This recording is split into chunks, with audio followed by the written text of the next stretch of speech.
Bueno, ante todo, les agradezco mucho la posibilidad que me dan de estar aquí con ustedes, de tener la posibilidad también de presentar la tesis doctoral. Y le agradezco mucho al jurado la deferencia que ha tenido al hacer la devolución tan meticulosa, tan fundada.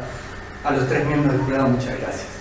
Es inusual tomarse tanto trabajo para hacer una devolución de esta categoría, así que les agradezco mucho por eso. Y quiero decirles algo que tiene que ver con parte de este agradecimiento. Estoy verdaderamente honrado de tenerlos a ustedes de jurado. Y conozco la trayectoria del doctor Travieso porque lo conozco personalmente de la Universidad de Buenos Aires, de la Facultad de Derecho, de la doctora del Castillo y de Fabio también, de Farinella, y realmente me siento honrado por ser parte de este acontecimiento que es la presentación de la tesis. Les agradezco mucho, no solo la devolución, sino también la deferencia de ser parte de ustedes de este jurado.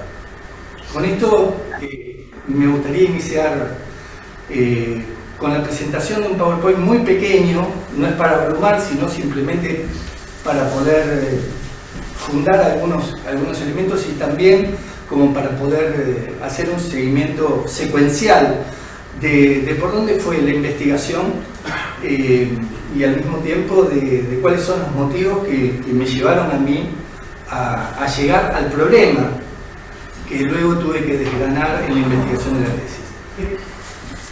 En tren de agradecimiento también quiero tener la deferencia de hacer mención el seguimiento que tuvo para conmigo el director de la tesis, Adrián Carta, que me acompañó durante todo el proceso. O sea, cada consulta, él siempre estuvo abierto a darme respuestas útiles y al mismo tiempo a hacerme sugerencias que me fueron haciendo repensar, reinterpretar hasta el título, que fue modificado a medida que fui avanzando en el proceso de investigación. Esta investigación comienza, por favor, no, sí, gracias, mi hermano. Gracias, María Luján.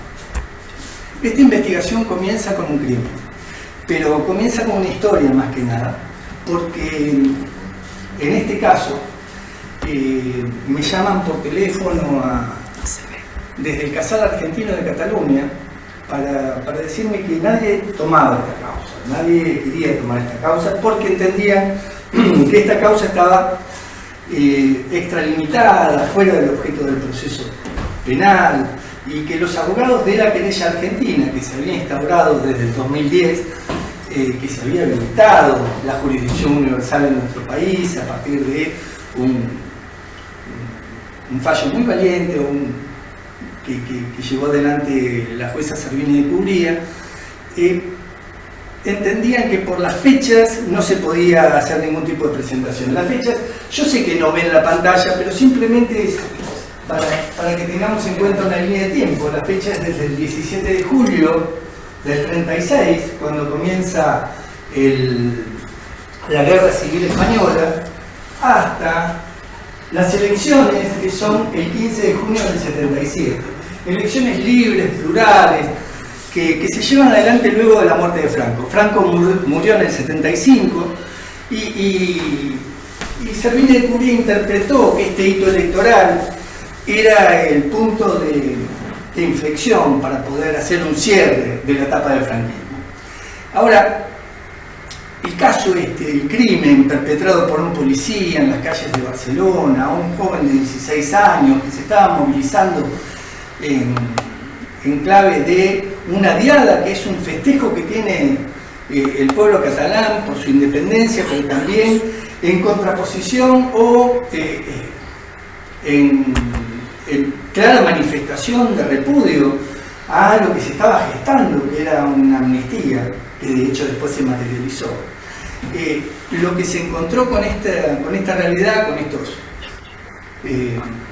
este grado de avance por parte de un policía, es que sacó su arma de fuego y disparó a quemarropa. mató a un joven de 16 años que iba con su hermano a esa movilización. El hermano casualmente se encontraba en otro lugar, pero el hermano fue quien convenció a este joven de movilizarse. Mi hermano tenía 18 años, el 16. Bueno, luego cuando volvió a su casa el hermano encontró que había muerto su hermano y fue un desastre familiar, obviamente, fue algo horroroso. Pero lo cierto es que este crimen podría ser un crimen más dentro de tantos crímenes que acontecen en las movilizaciones. Nosotros tuvimos Costelli Santillán, Fuente Alba, son crímenes típicos de abuso del ejercicio de la fuerza policial o abuso de armas en un momento dado donde se debería respetar los derechos de las personas y en vez de respetar los derechos de las personas, las fuerzas de seguridad avanzan sobre lo que es una manifestación pública. Bueno, pero esto no quedó allí, porque intentaron por todos los medios tener justicia en su país y no encontraron justicia en su país. Y cuando me llega el tema a mí, me llega ya con una visión por parte de los abogados de la querella que era imposible que este tema entrara en la querella. Claro, yo no estudio el tema porque me he dedicado a los derechos humanos toda la vida, estudio el tema y digo, bueno, yo lo voy a intentar. Y voy a intentar bajo los argumentos de que si este crimen fue el 11 de septiembre del 78, el día de la Diada, bajo los argumentos que todavía no había sido desmantelado el aparato represivo. Y entonces, esto luego, cuando explique los ejes desde donde planteo la tesis, voy a marcar por qué es tan importante el elemento histórico, sociopolítico, pero histórico también. No había sido desmantelado todo el aparato represivo que fue montado durante toda la dictadura de Franco. Y es más, que nació al calor de la Guerra Civil Española y nació al calor del golpe de Estado del 36 que se perpetró desde el punto de vista político, institucional y que dio pie a que Franco llegara al poder con factores de poder que lo acompañaron para esto. Este crimen del 78 tenía otra característica, aparte de que no estaba desmantelado el aparato represivo. La otra característica es que no había constitución. Y el hecho de no haber constitución, ya la Declaración de los Derechos del Ciudadano, del Hombre y del Ciudadano plantea, desde 1789 planteaban que si no hay constitución no hay derechos, y si no hay constitución no hay división de poderes. Y este crimen, ¿quién lo investigó? Porque si la justicia que toma el crimen es una justicia que tiene connivencia con la policía, y difícilmente esa justicia en clave de connivencia pueda llegar a dilucidar desde el punto de vista del interés investigativo un crimen de estas características. Por otro lado, se pospone la investigación hasta el 83 y se cierra en el 83 con la cerrazón que tiene todo el aparato judicial respecto a cómo fue tratado los crímenes del franquismo en España. Cuando digo cómo fueron tratados es porque si bien el juez Garzón y el juez Castellón tuvieron dos jueces con mucha valentía, la capacidad de poder investigar, la astucia de poder investigar los propios crímenes por convicciones personales, por una cuestión de relación humanista con el derecho, bueno, se fueron encontrando que casualmente un país que ha abierto la jurisdicción universal y que ha tratado la jurisdicción universal para con otros, como es el caso de Pinochet, como había sido el caso de la dictadura argentina, como es el caso para con otros, bueno, cuando tuvo que analizar e investigar y sancionar los crímenes propios, no lo hicieron, fueron restringiendo cada vez más, al punto tal de ir poniendo límites de nacionalidad, límites de lugar, cosa que en la jurisdicción universal es imposible llevar adelante esto. Entonces, otro de los elementos que he tenido en cuenta para poder hacer esa presentación judicial fue que del 77 al 78 no habían sido cambiados los protocolos de la policía, con lo cual la policía seguía prácticamente en su misma modalidad de acción, y esa modalidad de acción tenía que ver con que la misma policía que fue capacitada en búsqueda de un público meta o una marcación a la víctima determinada, bueno, se encuentra con que esa marcación a la víctima seguía siendo la misma. Este era un joven de izquierda que se estaba desmovilizando, o sea, el mismo público meta, las mismas personas a las cuales fueron perseguidas en todo este aparato represivo construido. Entrene esto, un contexto histórico debe ser visto en su integralidad y no por un hito formal, jurídico, institucional, como es una elección. Pero bueno, el criterio de Servini de Cubría, cuando presento la causa dentro de la querella, es dejarme afuera de la querella diciendo que no estaba dadas las condiciones porque estaba fuera del objeto del proceso penal. A ver, el derecho hace enmarcaciones en función de sus necesidades del orden procesal, de sus certezas. Pero al mismo tiempo puede quedar afuera el valor justicia cuando en nombre de las necesidades del derecho se levantan este tipo de muros que son infranqueables, muros rígidos, muros pétreos, y verdaderamente yo tenía que derribar este muro. Y es ahí donde me encontré con que lo formal, el excesivo rigorismo formal, lo ponían por encima de los derechos fundamentales de las personas.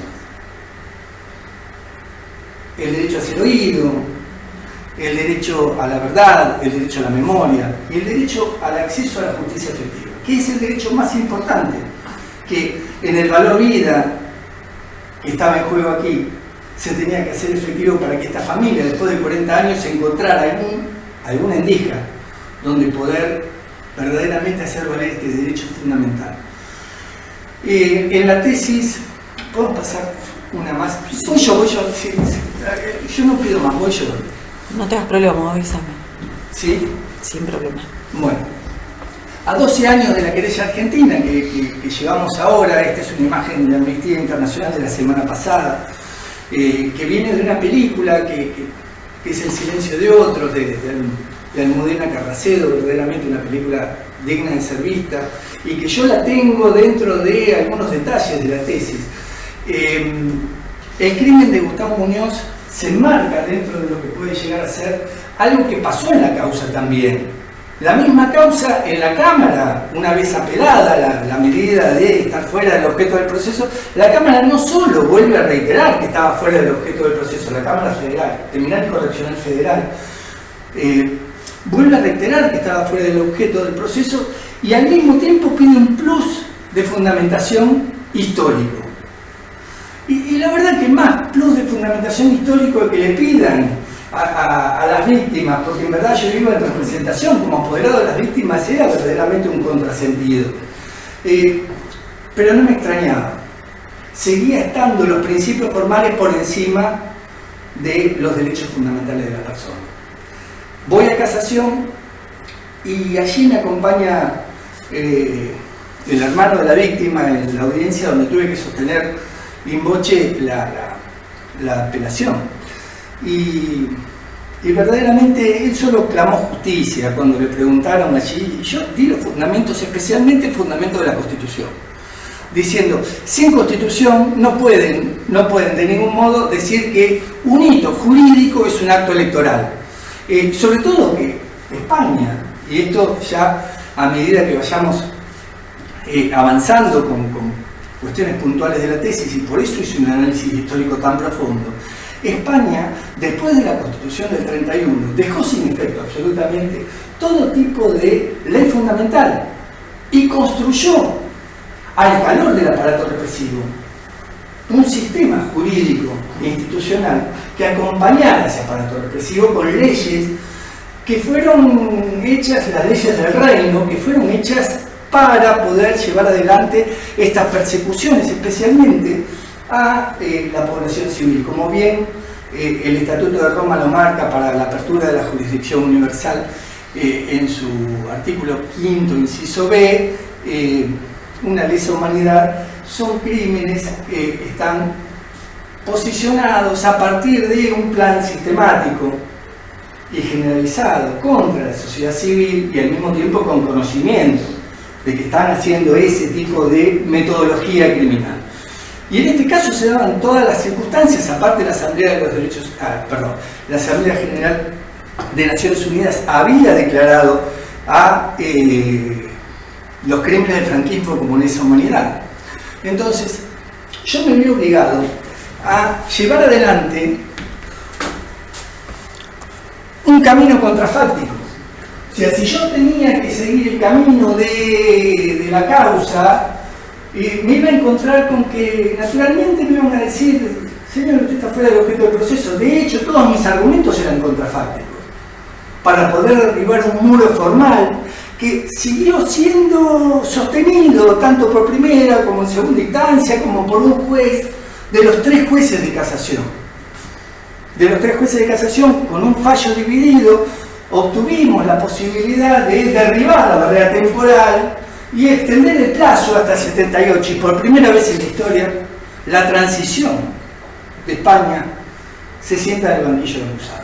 Por primera vez en la historia, la transición española pudo incorporar los crímenes de la transición al poder derribar este hito, que es también una cuestión caprichosa, porque yo decía que la misma llave que tiene el juez para abrir la puerta de determinado tipo de... para cerrar la puerta de determinado tipo de situación, le podía permitir al mismo juez abrir la puerta de esa situación. Y la verdad que Salvini descubría que podría haber abierto la puerta, hizo primar los derechos formales por encima de los derechos fundamentales de las personas, o hizo primar el rigorismo formal por encima de los derechos fundamentales de las personas. Es así que, bueno, dicho esto, y yendo ya a la estructura de la tesis, esta fue una tesis que fue trabajada con una metodología que me permitió ir del caso al tema, del caso a la teoría. Este modelo inductivo, cualitativo, que he escogido para poder hacer la investigación, me permitió también buscar, a medida que iba avanzando en cada uno de los temas, la forma de cruzar lo histórico, la jurisdicción universal, la memoria, verdad y justicia, y al mismo tiempo todo lo que implicaba las tensiones entre el derecho de forma y de fondo, que son los ejes conceptuales con los cuales trabajé la tesis, en un abordaje jurídico que tiene dos pies muy fuertes, pero que luego tuve que ampliarlo a una mesa de 4 patas. Los 2 pies muy fuertes es el derecho internacional de los derechos humanos y el derecho constitucional. Pero luego tuve que indefectiblemente incorporar temas que tienen que ver con el derecho procesal constitucional y temas que tienen que ver con la teoría de la decisión judicial. No podía salir a medida que avanzaba con la investigación, de lo que era la estructura en la cual fue la decisión de hacer primar los derechos de forma por encima de los derechos fundamentales de las personas. He analizado profundamente en la tesis qué implican los derechos fundamentales, la importancia que tienen los derechos fundamentales, pero filosóficamente también la tesis tiene un anclaje sobre la cuestión de el humanismo ius naturalista, o en base al ius naturalismo, que expone muy bien un ex juez de la Corte Interamericana de Derechos Humanos, de la Corte Internacional de Justicia, que ha sido calzado terminado, Antonio Augusto. Y este juez, con ese perfil humanista, con ese perfil que siempre ha desarrollado en cada uno de sus votos fundados, ha mostrado a las claras que hay un camino que tiene que ver con el derecho consuetudinario, con el jus cogens. Hay un camino que pone a la dignidad en el centro de la escena, pone a lo humano en el centro de la escena, pone a lo humano en el núcleo central del derecho. Y es allí donde el valor justicia prima por encima de las necesidades propias del derecho. Que esto, y bien me lo ha marcado el doctor Farinella en su devolución, que esto quedó plasmado de modo correcto en las inmunidades jurisdiccionales, cuando él hace un voto en disidencia en su considerando número 6, realmente lo deja muy muy claro. Después, si quieren, avanzamos sobre esto, pero yo quiero terminar con el enfoque general que he tenido con esto. Pero no solo he tenido que sostenerlo en esto de el bionaturalismo en base o el humanismo en base al bionaturalismo, o el bionaturalismo humanista, sino que también en materia constitucional, que es la otra pata fuerte de esta mesa, el basamento filosófico tiene que ver con el principialismo garantista o el neoconstitucionalismo principialista, que es en contraposición casualmente de una de las teorías que tuve que investigar también profundamente, que es la que plantea Ferraioli, que lo hace desde un garantismo constitucionalista diciendo, miren, que el juez mejor aplique las leyes, porque ya las leyes tienen de algún modo un orden moral. Y yo me inclino mucho más a la necesidad de la ponderación para poder hacer este tipo de investigación, porque realmente los postulados de Atienza, de Dworkin, que nos permiten poner a la ponderación judicial como uno de los elementos básicos para poder, desde la discrecionalidad, tomar una decisión, y una decisión que tiene que ver con la moral. Y una decisión que tiene que ver con la moral no dogmática, sino con la moral racional. Una moral que tiene que ver también con el principio de justicia, pero una moral que tiene principios dentro, y esos principios en base a Atienza, una moral que tiene los principios protectorios, el principio pro víctima, y el principio también de lo que puede llegar a ser pro homine, que podríamos decirle pro persona a esta altura de la vida. Por el avance de lo que implica también la deconstrucción necesaria hasta de los términos, las nominalidades. Entré de ello,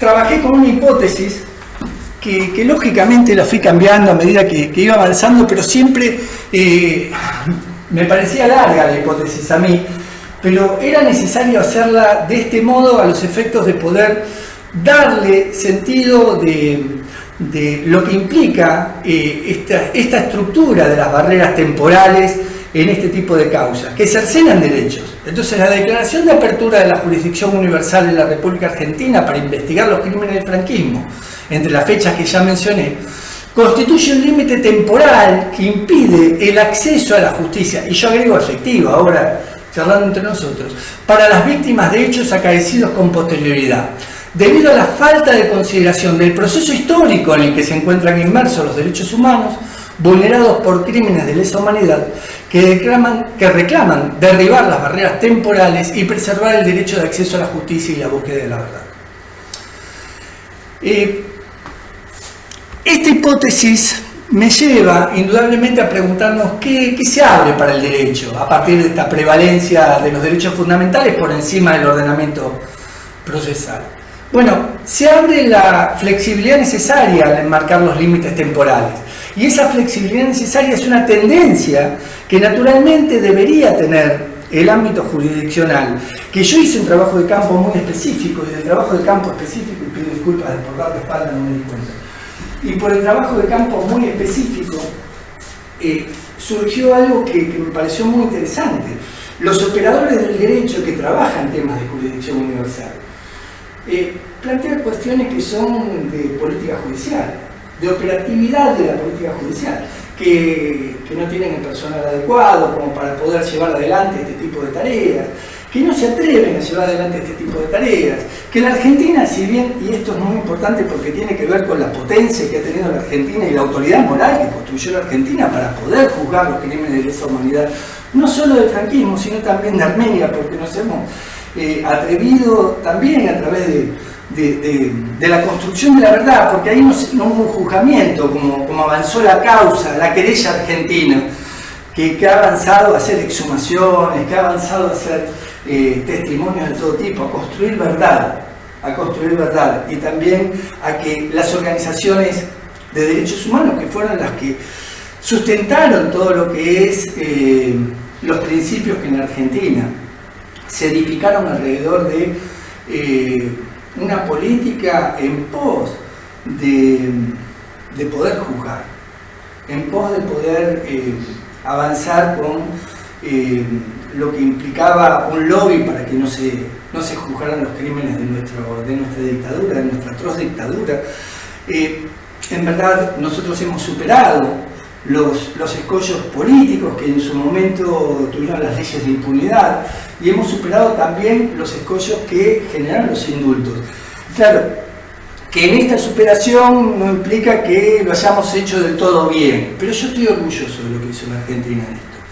Y ese músculo que adquirió la Argentina para poder hacer esto le sirvió también para poder tener esa autoridad moral que hacía referencia yo, para abrir la jurisdicción universal en los crímenes del franquismo. Es realmente un tema político. Pero en esto voy a tomar a Nino, que tiene un libro que habla del derecho, la moral y la política, que están juxtapuestas, que están abigarrados, que están entrelazados, y que indudablemente en estas causas los condicionamientos políticos también existen. Yo quiero comentar algo que aconteció después de haber derribado la barrera temporal y haber llegado hasta el 78 con la transición dentro de... Si esto no está en la tesis, pero sí aconteció después de la presentación de la tesis. Los 4 expresidentes de España se expidieron en conjunto con la Unión General de Trabajadores, diciendo con la transición no. O sea, esto lo hizo Felipe González, Aznar, Rodríguez Zapatero y Rajoy. Firmaron juntos, diciendo con la transición no. Así todo, pasó algo muy interesante con esta causa que, en nombre de la aceptación de la flexibilización, porque esto es lo que se abrió para el derecho, de la flexibilidad necesaria al enmarcar los límites temporales en la habilitación de la jurisdicción universal, la jueza Servini de Cubría luego emitió un fallo muy interesante que se contraponía con algo que me dijo uno de los entrevistados para el trabajo de campo. Uno de los entrevistados me dijo algo muy interesante. Dice: mira, un juzgado de primera instancia es como una fábrica de pastas. Vos venís acá y nosotros te damos fideos o tallarines secos. No vengas a pedir una pasta rellena a un juzgado de primera instancia. Somos 13 personas, 14 en total, con 2 secretarios que a veces uno no te trabaja y pues, no estamos en condiciones de producir, por más que tengamos las condiciones idóneas para poder hacerlo, por una cuestión realmente de estar atiborrados de trabajo, no estamos en condiciones de poder producir mucha creatividad en el derecho. Entonces vos querés una pasta rellena, andá a las instancias superiores, que ahí te pueden dar una pasta rellena. Bueno, a diferencia de esto que me planteó, que me pareció muy interesante, muy rico desde el punto de vista de lo que es el sistema judicial, yo trabajé en la justicia y sé que es así, esto es así, me encuentro con que tiempo después, hace aproximadamente 3 meses, Servini de Cubría emite un fallo que realmente llama la atención, porque es pasta rellena. O sea, 1000 fojas justificando su decisión de procesar a Martín Villa, que es uno de los responsables políticos de los crímenes de los Sanfermines y de los crímenes de Santander, que fueron uno de los crímenes más emblemáticos que han tenido en la transición, que luego han podido ingresar a la causa gracias a que se derribó la barrera temporal. Bueno, y es así que yo quisiera para terminar, para no extender, podría hablar mucho más, pero para no extender, dejar algunas cuestiones que tienen que ver con esa tensión de los derechos de fondo y los derechos de forma, que los derechos fundamentales de las personas deben primar, por eso sobre encima de los derechos de forma, que es esta definición que queda como un producto que surge de toda la investigación, con el objeto de lograr operativa protección de los derechos humanos en materia de jurisdicción universal. En la práctica judicial se deberá tener en cuenta la necesaria disolución de los límites formales y del acceso a la justicia efectiva para que los derechos fundamentales y los crímenes de lesa humanidad fueran producidos.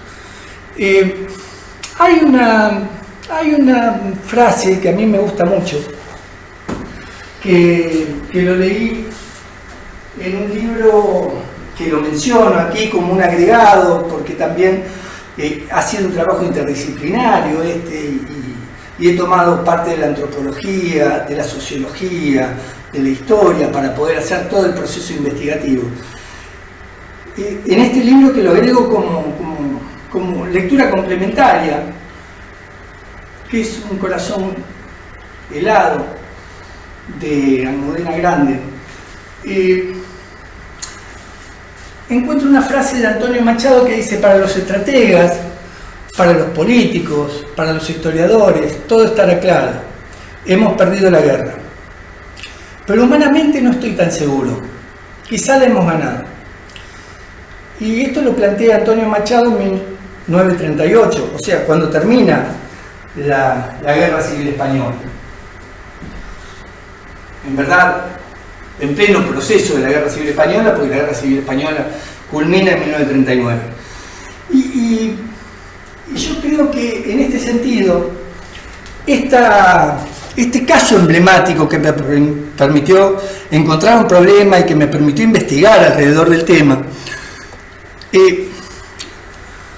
genera algo que necesito marcarlo aquí. Yo sé que no podemos obligar a nadie a ver aquello para lo que aún no está preparado para ver. Pero lo que es cierto es que, si bien hay un llamativo silencio por parte de la población que todavía camina por encima de sus cadáveres, si bien hay algún tipo de connotación ideológica que ha permeado el franquismo dentro de España y ha quedado acendrado dentro de lo que es la cultura social, si bien hay un grado de toma de conciencia por parte de algunas organizaciones memorialistas, todavía queda mucho por hacer. Pero creo que esto es parte de una guerra que todavía no terminó.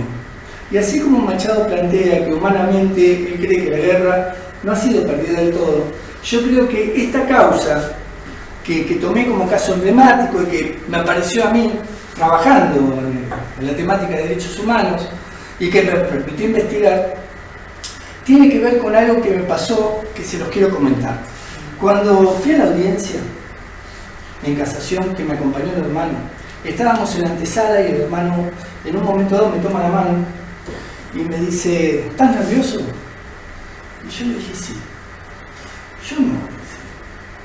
Te voy a decir algo, creo que estoy haciendo algo que tiene que ver con la vida misma. Creo que estoy haciendo algo que es lo más importante que hice en mi vida. Me plantea el hermano. Y le digo: yo creo que también. Pero claro, yo respondí en automático. Fuimos a la audiencia y luego recibí la cédula de notificación y verdaderamente va a estar rellena. Va a estar rellena. Obtuvo un fallo emblemático. Va a estar rellena. Pero claro, ahora, desde el primer día que me llega el caso, hasta todo el proceso investigativo, después de esta sentencia emblemática, paradigmática, este fallo paradigmático, hasta el día de hoy que estoy haciendo esta presentación, yo puedo decirles a ustedes que también, lo mismo que le dije en automático en aquel momento al hermano de la víctima, ahora lo puedo decir con plena convicción. Esto que ha pasado, todo este proceso que ha pasado, es lo más importante que yo he hecho en mi vida. Bueno, por mi parte nada más, muchas gracias. Hola, bueno, muchísimas gracias por la exposición, muy clara y además, diremos, muy centrada en lo fundamental, ¿no es cierto? O sea, porque el tema es muy largo, la tesis es larga, pero bueno, ha logrado condensarlo en esta media hora, ¿no es cierto? 35 minutos. De modo que yo empezaría por el doctor.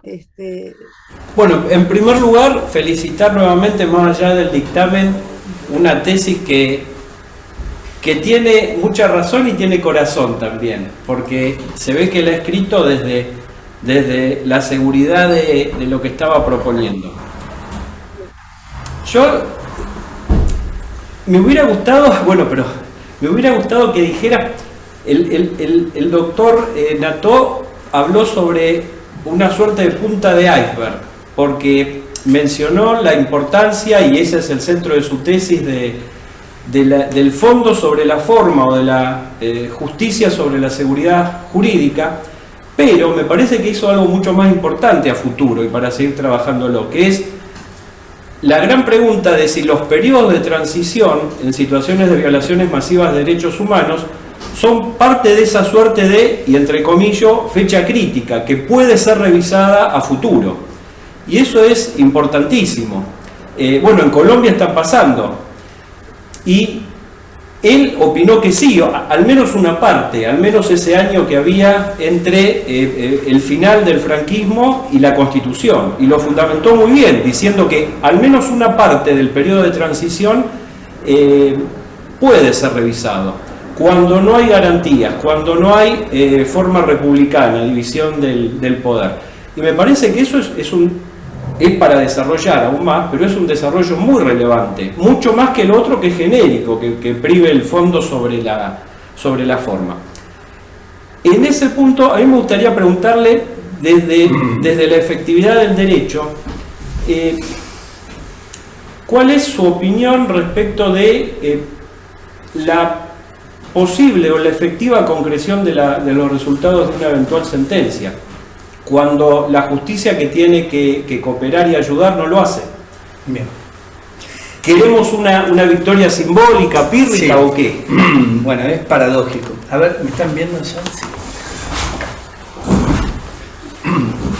Es paradojal que un país como España, que ha abierto la jurisdicción universal, luego la vaya cerrando, pero lo más interesante es cómo está actuando con la querella argentina. España viene poniendo todo tipo de trabas, poniendo trabas formales, dándole instrucciones al fiscal general de Estado para no contestar las rogatorias argentinas y que esto se permee a todo el sistema judicial español, a cosas que nos han pasado en la misma causa, perder rogatorias, perderlas. Que uno dice, está el Ministerio de Relaciones Exteriores, hay un convenio de reciprocidad, de colaboración y cooperación recíproca para esto. Y al mismo tiempo, bueno, se dan el lujo de perder las causas.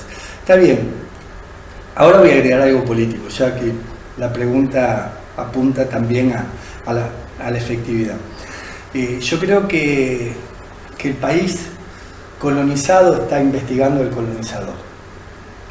Y esto políticamente es verdaderamente un dedo en la herida para un país que teóricamente pretendió ser modélico con el tema. Algo parecido pasó con el fallo que ahí perdimos una oportunidad muy importante desde el punto de vista de la jurisdicción universal en el tema de la orden de detención, de la jurisdicción universal de la República Democrática del Congo contra el Reino de Bélgica. Y ahí también, yo no sé si Bélgica no hubiera sido un colonizador, no hubiera habido otro tipo de votos dentro de lo que puede llegar a ser el modo de votar que tuvo la propia Corte Internacional de Justicia. No lo sé, porque también está el componente político de el colonizador va a investigar al colonizado. Era un proceso de descolonización que está bien, con una postura de Naciones Unidas en pro de la descolonización.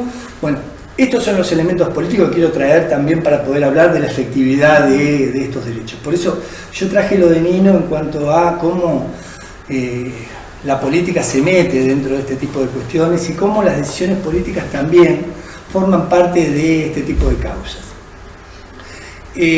A mí me gustaría para poder avanzar sobre esto, que fueran suficientemente operativos determinado tipo de derechos directamente y no tener que buscar normas específicas que puedan abrir caminos como para poder llevar adelante en el proceso judicial, y estas son normas internas, en el proceso judicial una decisión fundada de los jueces mismos en su hecho de ponderación.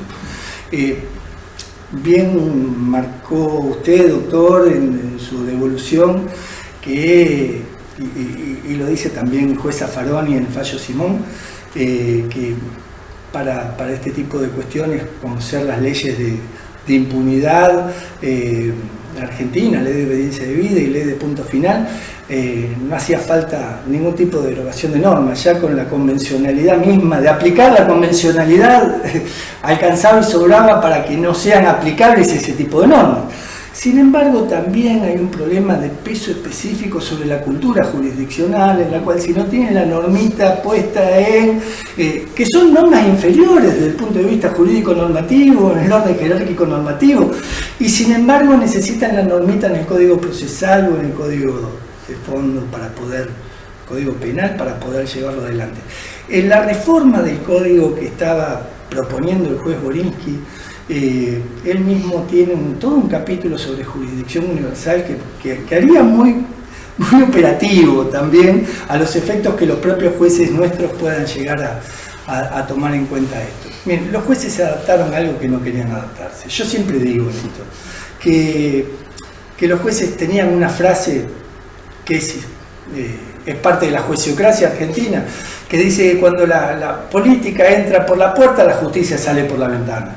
Y la verdad que con las causas de nuestra dictadura, a los jueces les hubiera gustado salir por la ventana. No a todos, porque ya teníamos una causa de Bonadío, otra causa de Cavallo, la misma Cámara Federal de Paraná, a través de un fallo muy fundado del juez Chausovsky, que lo acompañaron los otros jueces, habían dejado sin efecto las leyes de impunidad, antes que se tomaran en cuenta, Maceo, Arancibia, Clavel y Simón. Pero realmente yo creo que a la justicia como tal, la cultura jurisdiccional le pesa sobre este tipo de causas. Le pesa, y así como nos pesa a nosotros, les pesa a cualquier otro país. Hay una realidad, a nadie le gusta, entre otras tantas cosas, que los trapitos propios los limpien en otro lado. Que los trapitos sucios propios se limpien en otro lado. Pero la realidad de fondo, que tiene que ver con lo político, es que esa cooperación debería ser mucho más aceitada. Y que en esto sí, yo creo que hay falencias por parte de la política. Cancillería debería tomar esto como parte de su agenda real, por más que yo lo he consultado en el área específica de Cancillería, que tiene que ver con asuntos bilaterales con Europa específicamente, porque tiene un área que se llama Europa, Cancillería, y dice que este tema es parte de la agenda, pero es parte también de un tema muy ríspido con España, muy ríspido.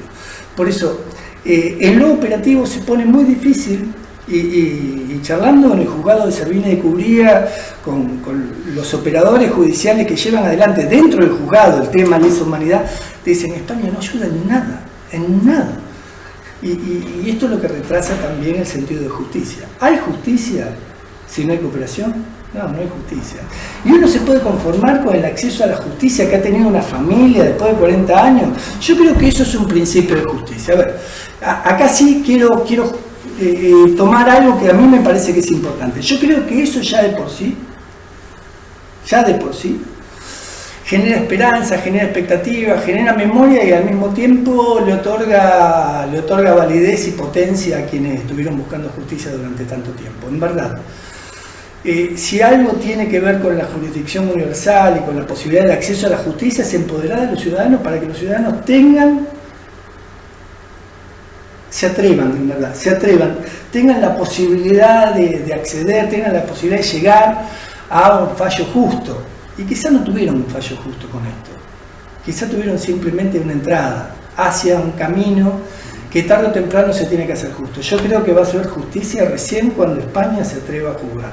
Así como Argentina, una vez que el juez Garzón abrió la jurisdicción universal, Argentina retomó el camino de volver a juzgar porque se pusieron de acuerdo los tres poderes.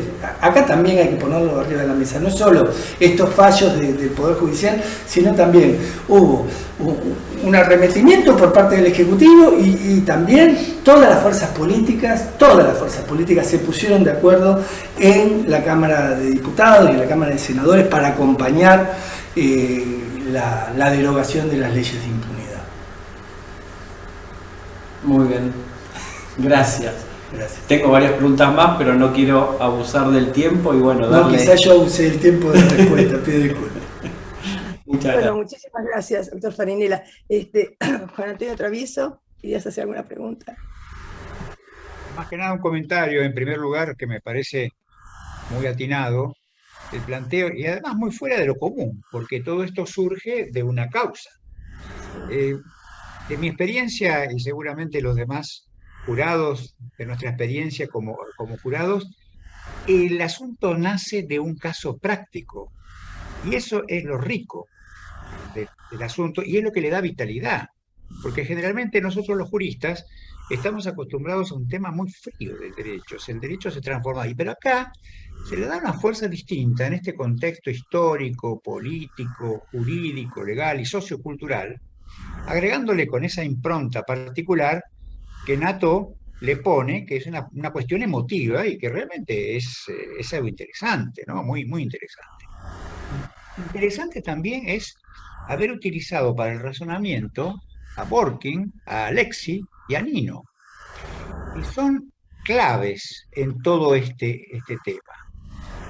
Yo diría que en la dimensión Nato, en el planeta Nato, faltaba agregar quizá a Rawls, porque la justicia es la religión del derecho.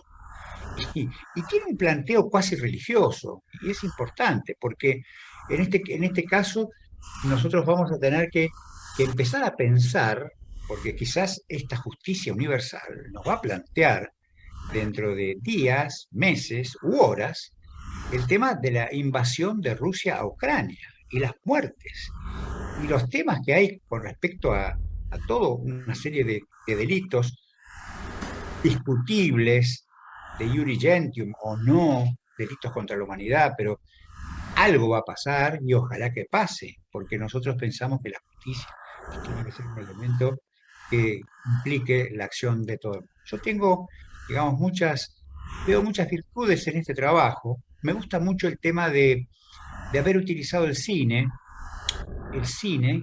porque generalmente los tesistas no ponen el cine. Me gustó mucho haber puesto a Almudena Grandes, que hace poco que se murió, es una novelista muy interesante, muy emotiva. Y además este tema de las transiciones, porque claro, la transición siempre cuando el borrón y cuenta nueva, no hay borrón y cuenta nueva. Y esto es lo bueno. Yo tengo sí una crítica y un comentario que seguramente en el planeta Nato no entra, y es el tema que se refiere, a mí no me gusta utilizar la palabra derechos fundamentales, y lo he escrito en varias oportunidades, porque si uno dice que hay derechos fundamentales, puede haber otros derechos que no son fundamentales, y en realidad los derechos humanos son todos fundamentales. Entonces, si decimos que unos son fundamentales y otros no tanto, entonces generamos eso, pero eso es una cuestión mía,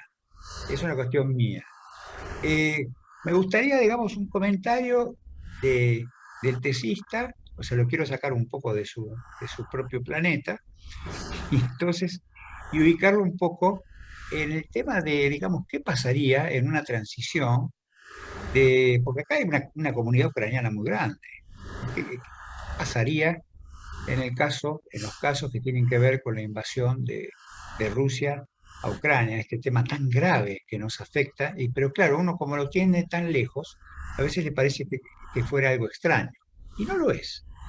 Así que me gustaría eso, pero más allá de eso, quiero digamos, solidarizarme con los planteos que hace. Y quiero hacer un agregado, porque me gustó mucho la parte de la ley de obediencia debida y punto final, porque yo participé en esa redacción y en esa época, en el 83, incluso con Nino y con todos esos temas. Parecía que fue una monstruosidad reformar el Código de Justicia Militar y sobre todo excluir los actos ab atrocitatis facinoris, o sea, esos actos. Y me acuerdo, quiero traer a esta amable reunión, un recuerdo de Germán Vidarcampo, porque en su momento, claro, estaba la duda de cómo hacemos, hay una norma, y cómo va a actuar la norma acá.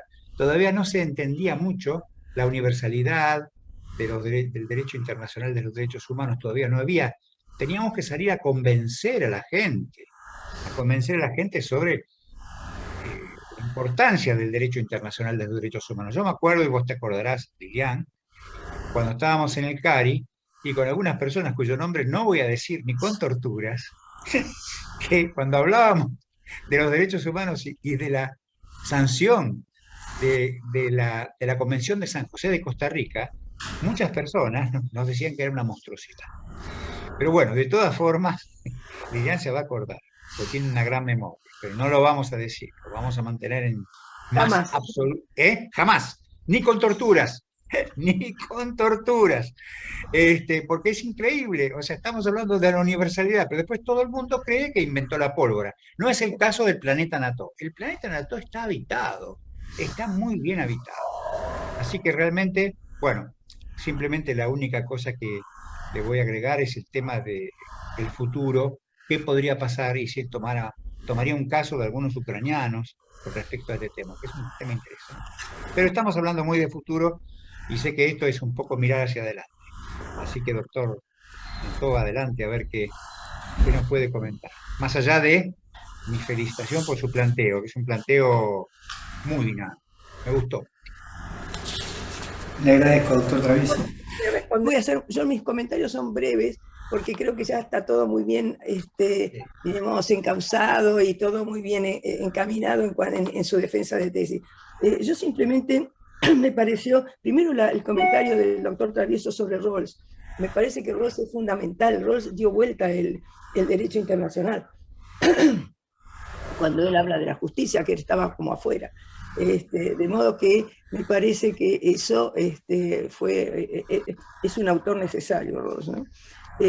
Y lo otro que le quería comentar, lo que me pareció la parte suya, donde habla de asimila la amnistía con la impunidad, ¿no?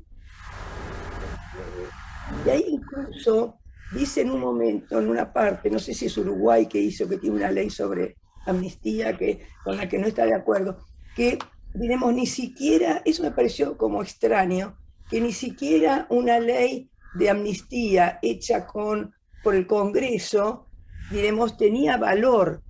O sea, como que eso quería ver si me podía ampliar un poco eso. Es decir, lo que dice es como, si yo tengo un Congreso que después que se comprueba que ha habido determinados crímenes, dice que de todas maneras sanciona esa ley de amnistía, ¿cómo yo podría atacar la validez de esa ley de amnistía? O sea, ¿podría calificarla de inconstitucional, por ejemplo? O sea, ese sería su enfoque. Es decir, ahí lo que me quedó la duda es que, porque me parece que dice esa frase, ¿no? Aún una ley de amnistía, como la amnistía es una impunidad, si yo tengo una ley de amnistía, aunque sea aprobada con las mayorías necesarias de un Congreso, eso, diremos, no alcanzaría a, diremos, aceptar la impunidad de esos crímenes, Es así su interpretación. Sí. Si me permiten, voy a empezar la última pregunta, la de la doctora del Castillo, y luego paso al tema de la guerra de Ucrania y Rusia. En principio yo discuto algo que postula Gargarella. Y Gargarella está totalmente de acuerdo y aparte he leído un libro de él específico que se dedica a ponderar el hecho de que la autonomía de los pueblos, la participación ciudadana, la democracia deliberativa, dice él, la importancia de la democracia deliberativa para poder erigir, para poder constituir, para poder institucionalizar algo tan importante como es una amnistía. Bueno, yo creo que no es inconstitucional, es inconvencional. A partir del fallo Barrios Altos, en América Latina no hay margen si uno acepta la instancia, que hay países que todavía se resisten a aceptar la instancia de validez jurídica que tiene que tener la Corte Interamericana de Justicia. De hecho, a partir de esa existencia de ese fallo, yo creo que no hay margen para poder justificar ninguna amnistía, ni siquiera una que sea con esa democracia deliberativa, con un Congreso donde todas las fuerzas políticas generan consenso y ese consenso produce una ley y esa ley es producto de la democracia representativa. E incluso fueron consultados desde la democracia deliberativa los ciudadanos y los ciudadanos se pusieron de acuerdo. Sí, pero paren un momento. Está Barrios Altos. Y Barrios Altos genera un camino que hay que seguir. Hasta Brasil ahora está aceptando esta cuarta instancia. Uruguay ni hablar, Uruguay siempre lo tuvo y sin embargo con esta amnistía Uruguay hace caso omiso, le da vuelta a la espalda a la Corte Interamericana de Derechos Humanos. Por eso yo discuto con Gargarella en mi tesis el tema de él estar de acuerdo. Uruguay puede hacer lo que quiera, pero Gargarella cuando se posiciona con este tema creo que lo hace desde un lugar de ratificar la importancia de la democracia deliberativa en conjunción con la democracia representativa, pero que no hace mención en la discusión de fondo de lo que implica la convencionalidad y cómo nosotros tenemos que acatar, respetar los fallos de la Corte Interamericana. Por eso vuelvo a Barrios Altos y vuelvo al fallo específico de Cansado Trindade en Barrios Altos, que es categórico con esto. Es categórico. Bueno, por ahí va la respuesta, que es una respuesta que tiene contenido desde el punto de vista de cómo pienso el derecho. No quiere decir que no sea posible que Uruguay haga lo que hizo. Quiere decir que yo no estoy de acuerdo con lo que hizo Uruguay. Por eso tomo Uruguay. Y que no estoy de acuerdo con Gargarella tampoco. Pero bueno. Perdón que me meta, pero sí. Esta era una de mis preguntas ocultas, porque en última instancia, y poniéndome del lado del abogado del diablo, claro. ¿En qué medida una sociedad puede decidir juzgar lo que otra decidió? Que en realidad la jurisdicción universal es eso. O sea, Argentina está juzgando lo que la sociedad española decidió no juzgar. Bueno, por eso, porque son crímenes que afectan a toda la humanidad. No son crímenes que afectan solo a las víctimas. Sería una suerte... Porque si no tendríamos que quedarnos siempre con la soberanía nacional. Una suerte de límite impuesto a la democracia por parte del orden público internacional, que es la no comisión de crímenes internacionales. Y sí, creo que ese es un valor superior. Por eso tiene que ver con toda esa discusión que yo mismo me metí, que no sé por qué me metí, pero me metí en la tesis. Así que bueno, eso por un lado. Y por el otro lado, al doctor Travieso le digo que yo, como soy docente desde hace muchos años, soy titular de cátedra en la UBA desde hace casi 20 años y adjunto de Derecho Internacional de Derechos Humanos, en esta materia he dado durante todo el cuatrimestre el tema Ucrania-Rusia como tema central para que investiguen los alumnos. Y vengo al calor de la investigación de los alumnos también sobre el tema de si se puede hacer algo o no respecto a los mecanismos y resortes que tiene el derecho internacional de los derechos humanos en favor de las víctimas, con estos principios protectores que hacíamos referencia anteriormente, a partir de la existencia de la jurisdicción universal, con el Estatuto de Roma. Pero el Estatuto de Roma tiene una trampa que bien el doctor Farinella hace mención en una de sus 4 devoluciones. En una de ellas pone algo que yo había desarrollado, pero que bien lo marca él, algo que plantea Xavier Philippe, que es que la jurisdicción universal sola no alcanza. La Corte Penal Internacional tiene que ser complementaria a la jurisdicción universal. Y cuando un país no decide investigar, que otro país lo decida, requiere también una decisión política. Y no todos los países tienen una decisión política asumida. Un juez puede asumir la decisión política, pero también tiene que estar hecha dentro de un contexto político esa decisión política de habilitar una jurisdicción universal. Yo sí tomaría perfectamente casos de víctimas de los delitos de crímenes de guerra que se están llevando adelante.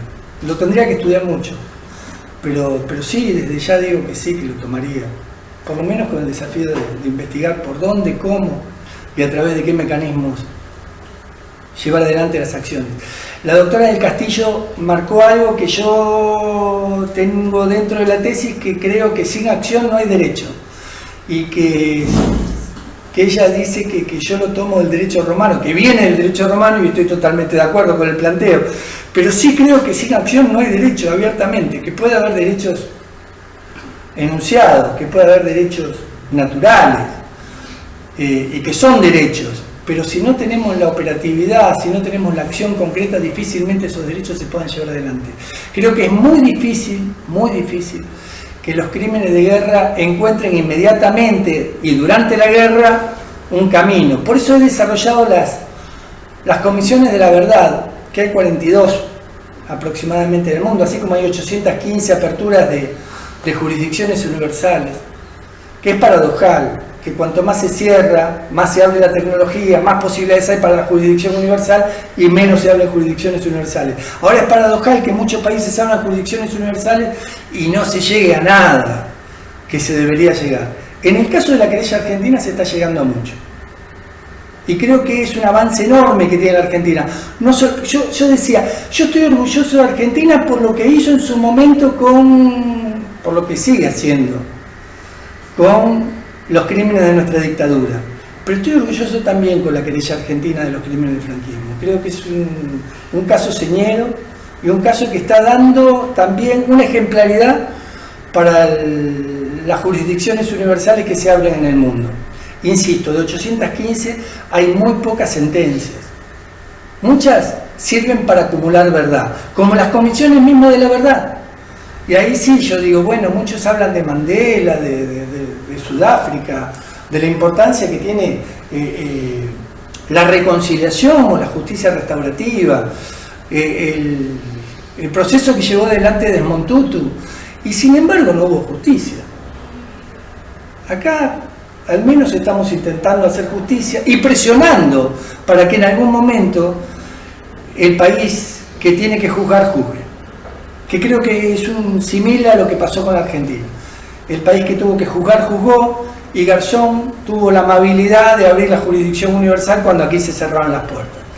Bueno, creo que Servini de Curía tiene la amabilidad de abrir la jurisdicción universal y esperemos que en algún momento los crímenes del franquismo se juzguen. Esto volviendo al planeta Nató, como dice Travieso, pero volviendo a Travieso y a Ucrania, creo que todavía no se han tirado todas las cartas sobre la mesa y que falta mucho para poder hacer caracterizaciones al respecto.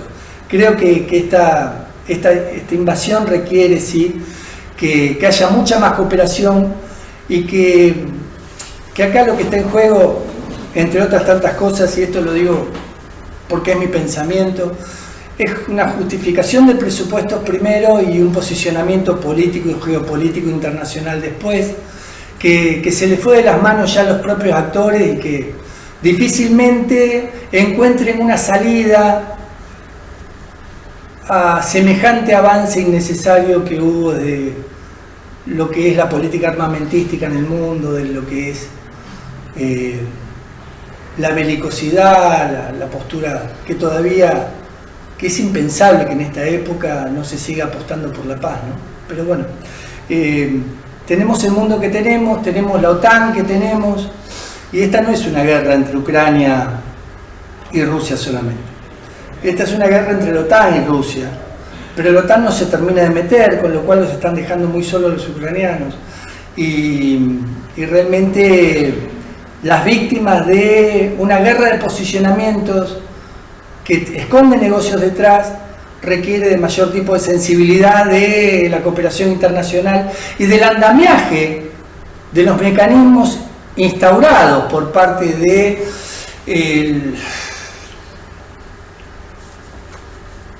el Estatuto de Roma y de la Corte Penal Internacional, y la Corte Internacional de Justicia, que deberían estar ya funcionando y que de hecho todavía no estamos viendo los resultados.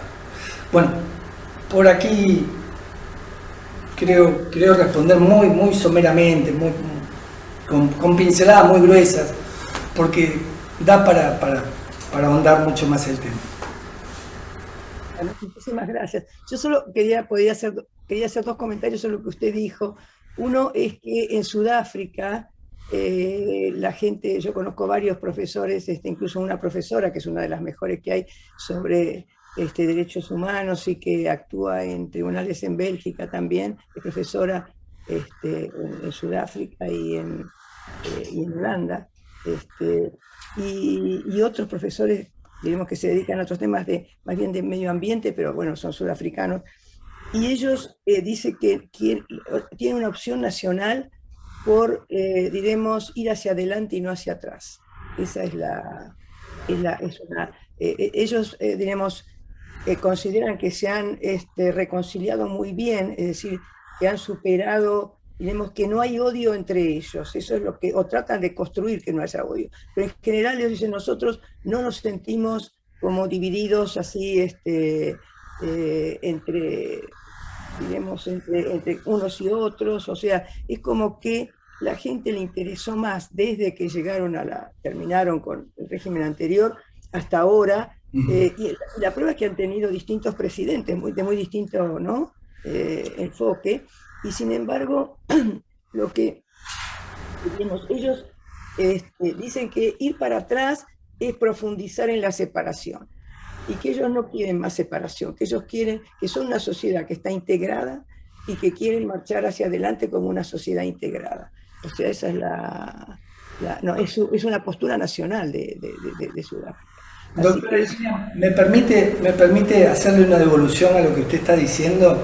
Si es tan amable, ¿puedo hacerle simplemente una apreciación personal a su planteo? No es mi planteo, es lo que me dicen a mí la gente de Sudáfrica. Yo creo que esto está basado en una especie de perdón público. Y el perdón público, y lo tengo desarrollado en la tesis porque me parece que es uno de los temas neurálgicos de lo que está buscando también España. Bueno, busquemos una comisión de la verdad que por lo menos acumule verdad y de ese modo busquemos una reconciliación detrás de la verdad.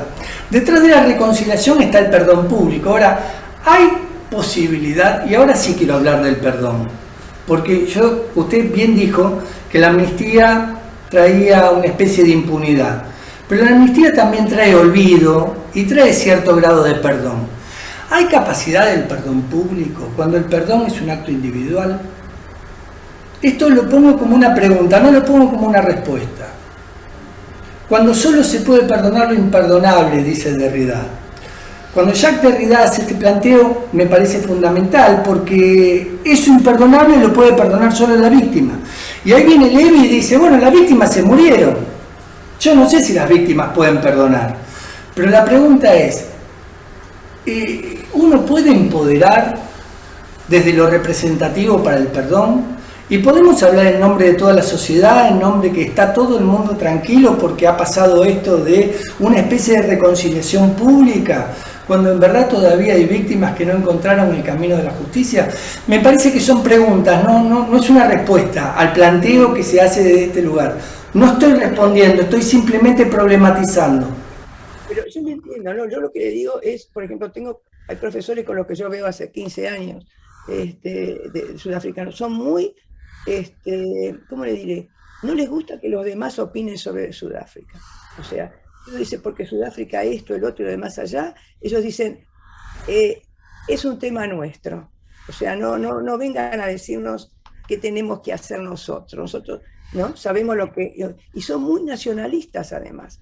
Hablan, por ejemplo, cualquiera, sean blancos, negros, ingleses, holandeses, todo, porque todos con nacionalidad sudafricana, pero son de distintos originariamente. Está toda la comunidad inglesa, la comunidad holandesa, la comunidad de las distintas etnias locales, ¿no? que son totalmente diferentes unas de otras, un país muy multiétnico. Bueno, pero es como que todos dicen mi país. Cuando mi país está en guerra, yo salí a defenderlo, o sea, ¿no? Son muy, ¿cómo le diría? se consideran como una cultura compleja, que ellos entienden y que los de afuera seguramente no entienden. Entonces es como que dicen, no, déjennos Sudáfrica a los sudafricanos, una cosa así, ¿no? Algo así. Así que no, eso quería hacer. Y el otro comentario es que el tema, dicho por la que fue nuestra argentina, que fue presidenta de la Corte Penal Internacional, ninguna gran potencia se hizo miembro de la Corte. Bueno. Es una corte de países medianos. Y eso le da un alcance, lo que vos decías, Juan Antonio, del tema de Ucrania, de Rusia y todo eso, ninguna gran potencia entra ahí, entra en el Estatuto de Roma. Y ella dijo, probablemente eso va a pasar, todavía ella dijo, pasará, no sé si pasará mucho tiempo, estamos conformes con los países que tenemos hasta ahora como miembros, pero reconocemos que no hay ningún país de mediano para arriba que esté en la Corte, o sea que si allá la tenga de valor. Así que eso hay que aceptarlo también, o sea, es absolutamente cierto, ellos lo tenemos claro, lo tienen claro los jueces, lo tienen claro los fiscales, hacen lo que pueden, pero incluso se encuentran con el tema de la inmunidad ahora, que África se va en masa si no sacan que los jefes de Estado no pueden ser juzgados.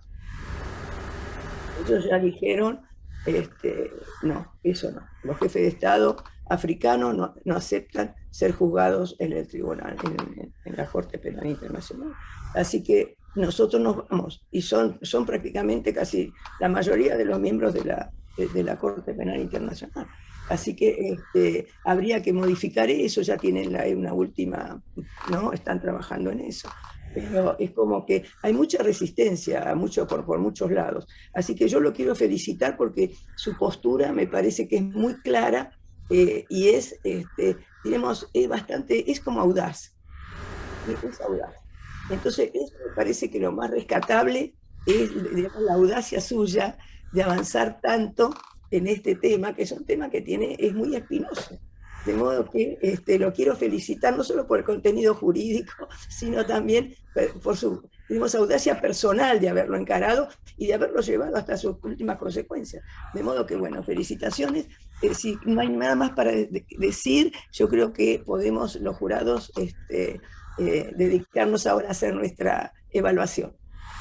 En Mar del Plata, a los 26 días del mes de abril del año 2022, siendo las 15 horas, se reúne en el aula de tesis, siendo las 10 horas, se reúne en el aula de tesis de la Facultad de Derecho el Tribunal de Tesis Doctoral, integrado por los doctores Juan Antonio Travieso, Fabio Norberto Farinella y Lilian del Castillo. Encontrándose el doctor Fabio Norberto Farinella presente junto al doctorando y los otros dos miembros conectados por medio de la plataforma Zoom para proceder a evaluar la tesis doctoral presentada por el abogado Alejandro Marcelo Nató, titular del documento 16-101-181, con la dirección del doctor Adrián Gustavo Carta, titulada La disolución de los límites formales en el acceso a la jurisdicción universal para la tutela de los derechos fundamentales en los crímenes de lesa humanidad. El plan de tesis fue aprobado por ordenanza del Consejo Académico 1040 del 2020 y se deja constancia que por OCA 1336 del 1 de diciembre de 2021 se aprobó la designación de los integrantes del Tribunal de Tesis. Los miembros del tribunal han remitido su dictamen individual, los cuales se encuentran digitalizados. Finalizada la exposición y defensa de la tesis por el doctorando, respondidas las observaciones y preguntas del jurado, el tribunal ha deliberado y resuelve calificar la tesis con nota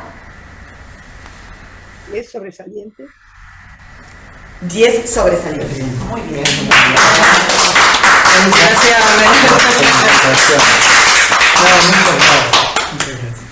Perdón, ¿deseaban agregar algo?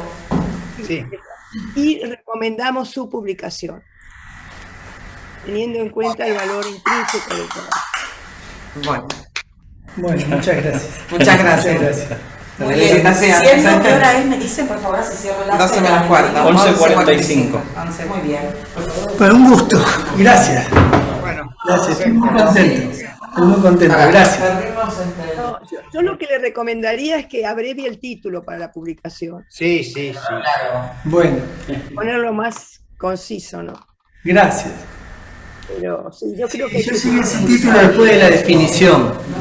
Y le consulté a mi director de tesis y él me dijo, sería bueno que la definición contenga el título, que la hipótesis contenga el título y que... Entonces, me daba un título muy largo, pero bueno, No, está bien, para pero como publicarlo tesis no hay hay que problema, checar, pero para totalmente. publicaciones...